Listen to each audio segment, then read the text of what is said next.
Christmas is supposed to be a season of warmth, lights, and togetherness. For most families, it brings excitement, routines, and traditions that feel comforting year after year. But for Emma Heming Willis, Christmas no longer looks the way it once did. It now arrives carrying both love and heartbreak, joy and grief, all at the same time. Some mornings begin not with celebration, but with tears.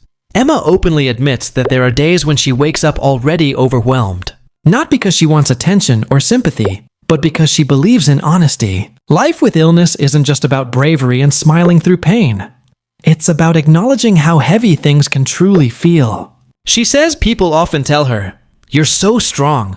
I don't know how you do it." But what many don't understand is that strength wasn't something she chose. It was something she had to become. When someone you love is slowly taken away by dementia, there is no alternative path. You either step forward or collapse, and caregivers often don't have the luxury of collapsing. Since Bruce Willis's dementia diagnosis became public in 2022, Emma's world has quietly but completely changed. The man who once stood confidently at the center of family life is now fighting a disease that slowly steals language, memory, and independence. Dementia doesn't arrive suddenly.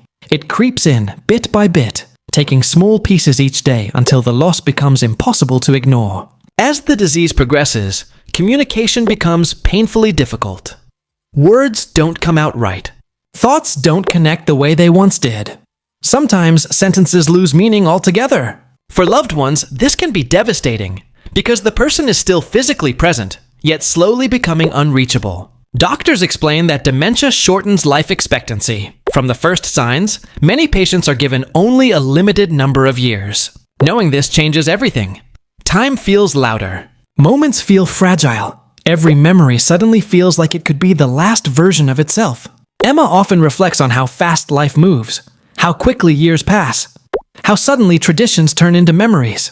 For 16 years of marriage, Bruce was the heartbeat of Christmas in their home. He wasn't just present. He led everything. He was the pancake maker on Christmas morning, the one outside playing in the snow with the kids, the one bringing energy, laughter, and excitement into every corner of the house. Those memories still live inside Emma, and sometimes they hurt more than they comfort. She admits there are moments of frustration, moments when she finds herself struggling alone with decorations or tangled lights, quietly missing the man who once took charge. She even jokes through the pain, saying there are times she curses Bruce's name under her breath. Not out of anger, but out of longing for the way things used to be. Grief is complicated like that. You can love someone deeply and still feel exhausted by what their illness has taken from you. This Christmas will still happen, but it will look different. Gifts will still be unwrapped. The family will still sit together at breakfast.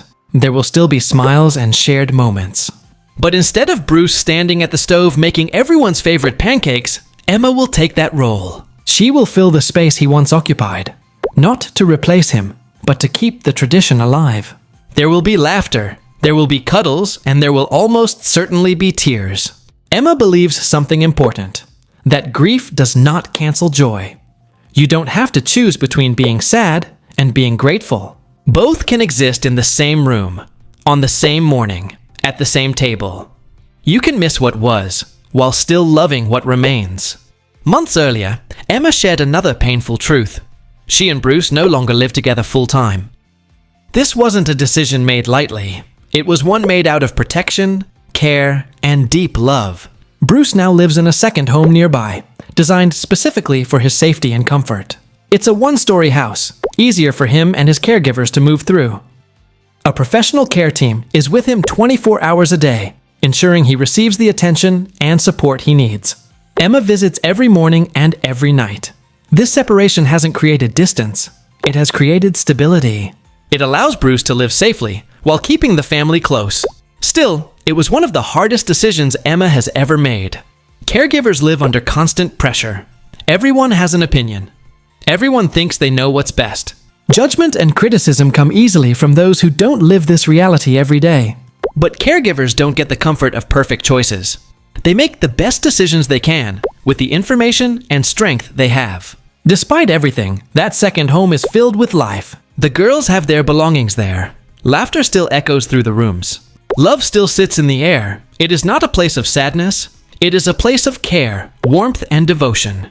Emma's story is not just about illness. It's about commitment, about learning to love someone through versions of life you never imagined, about waking up every day and choosing compassion even when your heart feels unbearably heavy. Christmas may never look the same again, but love hasn't disappeared. It has simply changed its shape. And sometimes, that quiet, reshaped love is the strongest kind there is. For full video, click related link below or like and subscribe this channel.